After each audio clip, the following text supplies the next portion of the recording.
Well, colleagues, welcome and good afternoon. Delighted to have a chance to be able to catch up to everybody, and thank you all for being here. Our time is a little bit limited, as you know, and our agenda is, as always, fairly unlimited, pretty substantial. So I'm going to jump right in if I can. First of all, I want to thank Foreign Minister Hanifeh for co-hosting, and I particularly want to congratulate Foreign Minister Salimzai for chairing our ministerial in Vientiane earlier this year. Laos did a superb job, I think everybody would agree, of hosting President Obama and the other leaders at the East Asia U.S.-ASEAN summits and the summits in September. So you guys were pretty busy, and we put you to the test, and you did a tremendous job, and we thank you very, very much.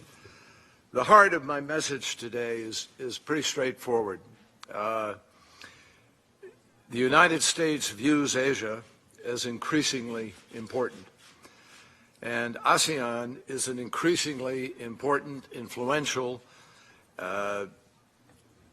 organization, and frankly central to all of our objectives and our initiatives in Asia.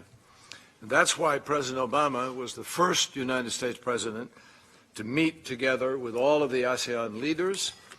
It's why we established a strategic partnership in 2015, and it's why the president invited your leaders to Sunnylands for a special summit this past February.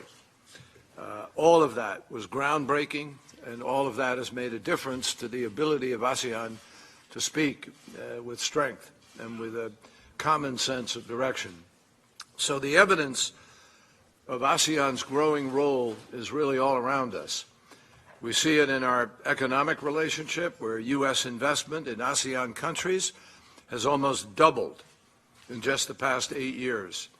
And we have launched a strategic framework for our engagement with the ASEAN economic community through the U.S.-ASEAN Connect initiative. We can also see it in the strengthening of our people-to-people, our people-to-people ties through student exchanges and through President Obama's Young Southeast Asian Leaders Initiative. And that now has, believe it or not, 100,000 participants. I've met with some of these young folks when I've had a chance to be out there, and they're really impressive. They are the future of each of your countries. And the technical and economic and global strategic sense these young people have is extremely impressive. We can also see the increase of this relationship in President's decision last week to lift all the remaining sanctions against Myanmar in order to show U.S. support for strengthening democracy there and encouraging inclusive growth and in spurring investment in the civilian economy. We can also see it in the steadily broadening of the number of issues on which we work together. You know, that list now includes counterterrorism, climate change, human trafficking, cybersecurity, and the promotion of sustainable fishery practices, and the larger economic set of initiatives that we're all engaged in. And as you know, we just concluded our third Our Ocean conference in Washington. I'm very, very delighted that the fifth is going to take place in 2 years in Indonesia.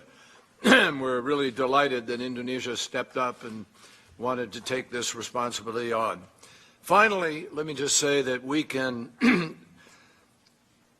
see the centrality of ASEAN on Southeast Asian security issues.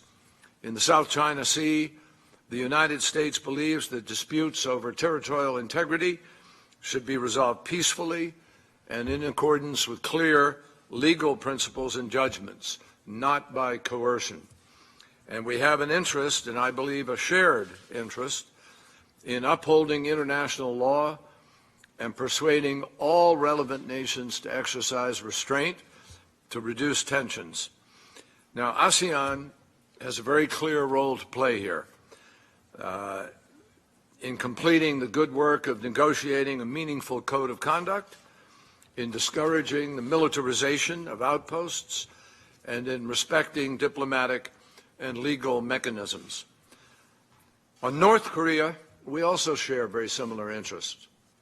ASEAN, and just about the whole world, has rightly condemned the DPRK's latest nuclear test as a threat to regional stability and as a blatant violation of multiple UN Security Council resolutions.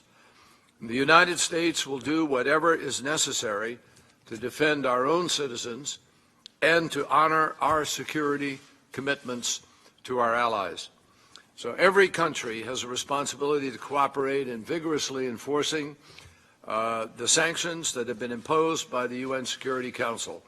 And together, we have to ensure that the DPRK pays a price for its dangerous actions as part of the effort not to continually be in a position of sanctioning, but to make it clear to them they need to come to the negotiating table and they need to behave like every other law-abiding nation and work through the denuclearization of the peninsula. So, my colleagues, we have a lot to talk about, much to gain by continuing to work together. And this will be my final time representing the United States at a meeting with ASEAN as Secretary of State. But I have no doubt that whoever follows is going to build on the progress that we have made. And I want to thank all of you for the tremendous work and cooperation that we've been able to do together.